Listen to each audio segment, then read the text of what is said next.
Good morning. Today is Earth Day. Happy Earth Day. And it is also today the 20th anniversary of my mom's death. We've always said from the earth to the earth about her. So this is in honor of my mom. I am using my Pathways Through Grief cards, tools, and stories to help you through your journey of grief. And this also resides very deeply through losing my sister, my father, and my brother in 2017, 2018, which is what spearheaded and actually got this deck into creation. My goal is eventually to have it in a physical form so people can purchase it, as well as my other deck, the Bioluminescent Shadow and Light Animal Oracle deck. So I'm going to get started. So the first card today is the Heal card, and this is the drumming card. And this is about letting the rhythm move you when words can't. Drumming has this incredible energy about it. Beating on a drum can help connect you to the heartbeat of Mother Earth. It can also open up and let go of emotions and anger. Pounding on a drum can actually help release a lot of tension in your system and help work things out for you. You can allow the emotions release through the body as they rise through. I've spent many a day through the last few years drumming and crying, really connecting with that rhythm, that beat, that heartbeat of Mother Earth, and just coming to terms with the movement and flow of that earth energy. So I find it really also cool because the drum is really, really super associated with that earth rooted resonance. And that was the first card I drew today.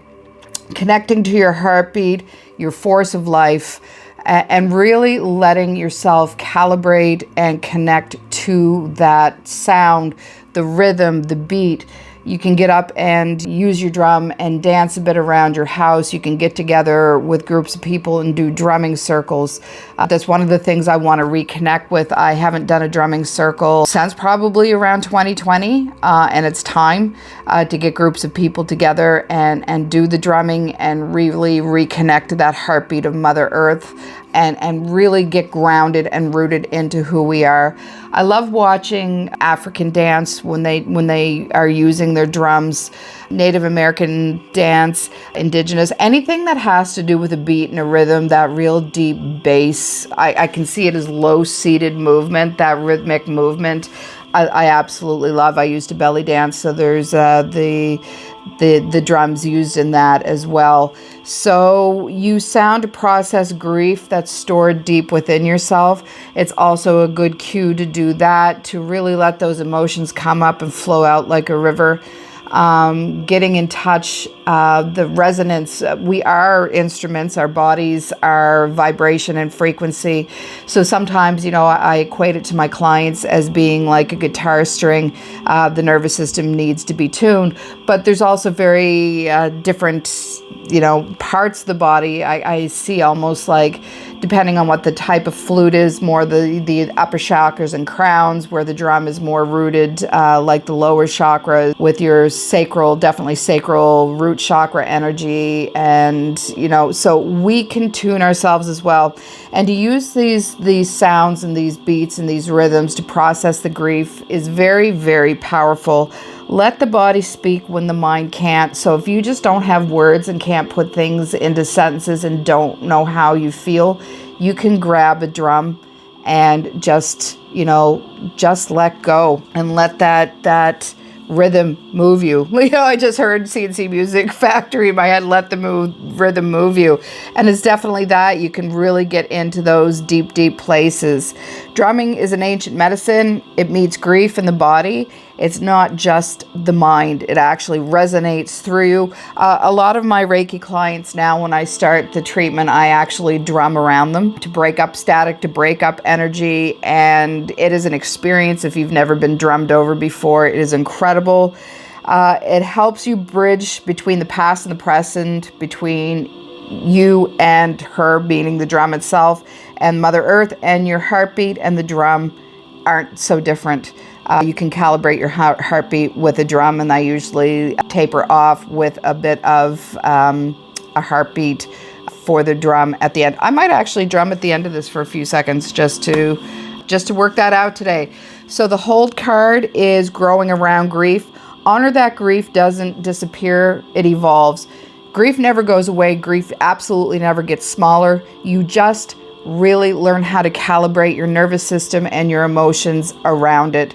So, I was doing yoga this morning. The first person I call in the morning for my spirit team is always mom and dad. So I just spent a little bit of extra time, shed a couple of tears about my mom.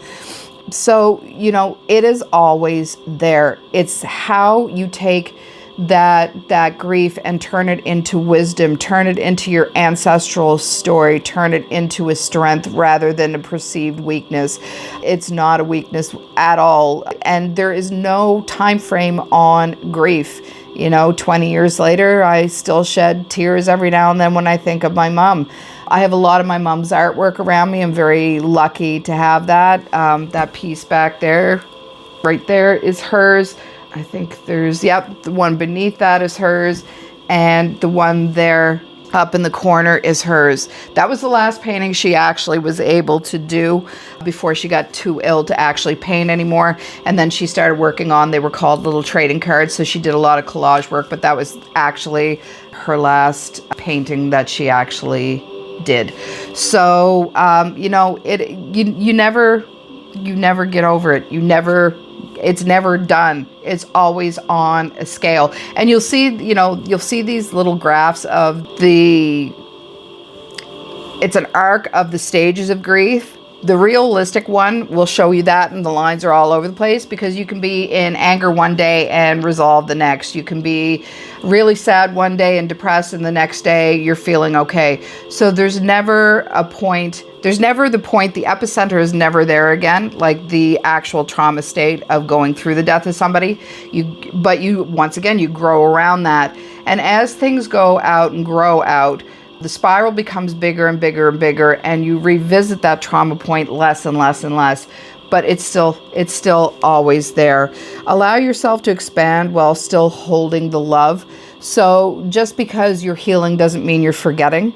And that is a very interesting place to be as well, because a lot of times you end up feeling sort of guilty if you're starting to tap back into joy. You're thinking, is this too soon? If you're starting to share laughs with people, you have this backseated weirdness of, is this too soon for me to be enjoying myself? But allow yourself to expand and allow that love to come in again.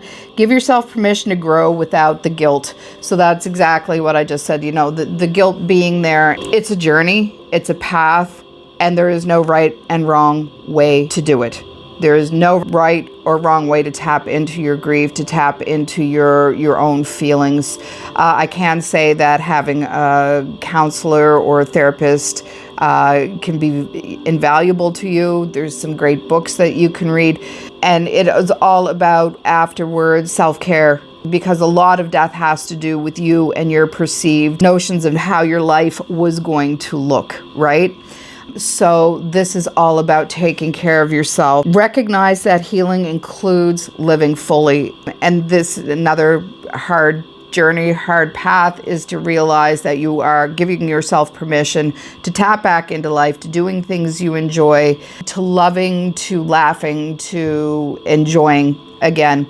And that is what the person that has passed over would want you to do. And once again, when you're talking about growing around grief, I talk from it from a person standpoint, because I've lost my family. I've also lost several animals. The years that I lost my family, I also lost several cats at the same time.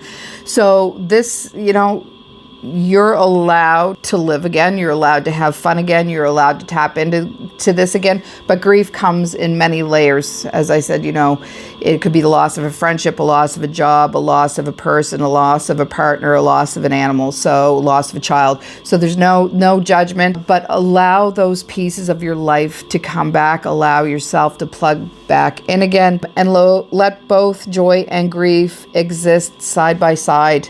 It can happen, and there's going to be moments, there's times that I'm, grieving one minute, laughing the next. So they can coexist side by side as a part of you, part of your life, and a part of your journey. Grief is not something you get over, you grow around it, like a tree wrapping itself around a stone. Your life has continued, not without them, but with them woven into it. So you can see the rock there, and then the little bottles. See how big the grief is in that little bottle, but yet when you get to the bigger bottle, the grief is less and less. And it's not because it's a smaller rock, it's because you've physically been able to grow around it. So the next card is Rise, which is about depression, and it gently acknowledges the weight that you have carried. Shedding light into the darker areas is how we rise. It is how we bring ourselves back to the present moment and back to the physical reality we're in, and how we tap back into that life. Allow your self-compassion for the heaviness, self-love, self-care. There is meditations that you can do, loving kindness meditation. Dr. Joe Dispenza has a beautiful one, Turning Your Love Inwards. So there are ways to bring that love back to yourself, and in a state of gentleness and non-judgment. Recognize how far you've come, even in the darker times. We all have these moments, these dark days that we don't think we're going to see past. And we have to honor that we have come a distance. Even if it's a couple of days out, those are the toughest times. And one of the toughest times through the death process is when you have all of your friends and family around you. And then the celebration of life happens, or the burial and funeral happen, and they all go back to their life. And you all of a sudden feel like you've been dumped on your ass. And it took me a long time to realize that, that there can be a loneliness in that. But you also have to realize from your perspective that life has continued. And take that time out and honor your feelings, because it can be very heavy and very hard at times. But realize that eventually, as time progresses, you're going to be able to tap back into that place as well. Let light in slowly, and there's absolutely no rush. Once again, there is zero timeline on how you heal and how you grow around the grief. This is a journey. There is no destination. It can take 10 minutes, it can take 10 years, it can take 20 years. It's going to take the time it takes. But know you have that support around you when you need. All you have to do is ask if you need a little bit of reinsurance, or you can call out to a friend or another family member or a loved one for that help. And they can help you let that light in slowly as well. And it's a lot of times to remember the good memories versus the bad memories, or how they passed away and what happened and transpired. And that also takes time to grow around. Rise in your own time and in your own way. There is no formula. There is no right way to do this. You have to do it for you. Everybody's grief looks differently. Everybody has different ways that they deal and walk through life and death. So integration note, depression is absolutely not a failure. It's unprocessed grief that needs to find space and time. Love with nowhere to land at the moment. So the depression is your outward expression of your love trying to find the place that it needs to go and not knowing how to do that. And energy has turned itself inward. Depression a lot of times is remembering of the past. They say depression is going to the past, anxiety is going to the future. So if sometimes you are in a depressed state, know that you're going to rise in your own time, and just honor those emotions as they rise. Rising doesn't mean fixing anything. You can't fix this. You just have to take that time and grow around it. It means learning how to sit with yourself and choose to still keep going and keep moving forward. So today's message: let the rhythm carry you. Let life continue to grow around what you lost, and rise not because the pain is gone, but because your love is still here.